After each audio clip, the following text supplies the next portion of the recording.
இன்னொரு சந்தோஷமான விஷயம் நடந்துச்சு. அதுவும் 25th டே அப்ப நடக்கிறது இன்னும் மகிழ்ச்சி. அது என்னன்னா கோல்ட் காஃபி குடிக்க போறோம். 24 நாள் ஆச்சு காஃபியை வாயில வச்சு. ஆனா மனசே கேட்கல. சரி அட்லீஸ்ட் ஒரு வாட்டி ஸ்வீட் ஏதோ ஆட் பண்ணாம ட்ரை பண்ணி தான் பாப்போமே பார்க்க. Not bad. ஐயோ என்னங்க இது ஈஸியா குடிச்சிட்டோமே இருந்துச்சு. எப்படி குடிச்ச எனக்கு ஒன்றும் புரியல. இன்னொரு பக்கம் easiest 25 grams of protein I have ever taken. Whey protein குடிக்கிறதோட சரக்குன்னு உள்ள போயிடுச்சு. ஜிம்ல ஃபுல்லா ஒரே யோசனை, ஒருவேளை நம்ம இவ்வளோ நாளா சுகர் கட் பண்ணதுல டேஸ்ட் ரிசப்டர்ஸ்லாம் செத்து போயிடுச்சா. ஆனா ஜாலி தான். இனிமே டெய்லி காஃபி குடிக்கலாம். காஃபிக்கு காஃபியும் ஆச்சு, புரோட்டீனுக்கு புரோட்டீனும் ஆச்சு. மூணாவது விஷயம் என்னன்னா, அதுக்கு முன்னாடி நல்லா மாங்கன்னு புஷ்டே முடிச்சுட்டு அதீத சந்தோஷத்தோட சரி நைட்டு முட்டையோட முடிச்சுப்போம். ஏன்னா இனிமே தான் அவுட்டோர் ஒர்க் அவுட் இருக்கு. டைம் இல்லைன்னு பார்த்தா முட்டை காலி. இந்த முட்டைகளை கடையில வாங்கிட்டு உடைக்காம வந்து சேர்க்கிற கொடுமை இருக்கே. இருக்கிறதுலே சிம்பிளஸ்டான ஒரு டிஷ் பண்ண முடியும்னா அது ஸ்கிராம்பிள் எக்ஸ் தான். அதுல யாரா தப்பு பண்ணுவாங்களா? அதோ நான் பண்ணுவேன்.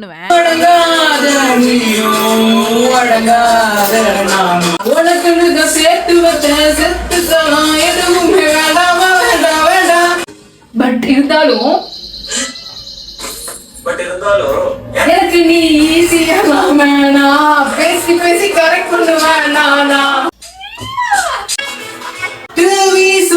எல்லாம் நீ பேசும் சத்தம் கேட்டேனே, நான் காற்றாய் மாறி போவேனே.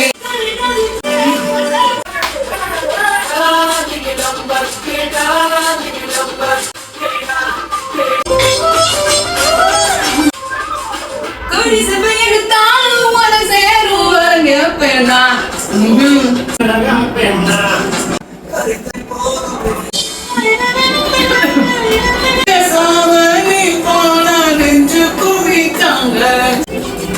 எங்கே நீ நின்னாலும் எல்ல கோடு, உன்னாலே பூ பூக்கும் பொட்ட காடு.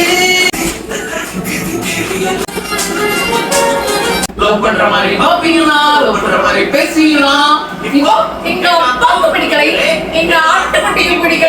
எல்லாத்தையும் முடிச்சா மணி 9. மூணாவது சந்தோஷமான விஷயம் நடக்க போற நேரம். அதாவது புது ரெக்கார்ட் பண்ணியாச்சு. 10 kilometers 40 minutes சைக்கிளிங் பண்ணி போடு புது டைமிங். 25th டே ஆனந்தமோ ஆனந்தத்தோட முடிச்சாச்சு. 26வது நாள் கதற விடுறோம்.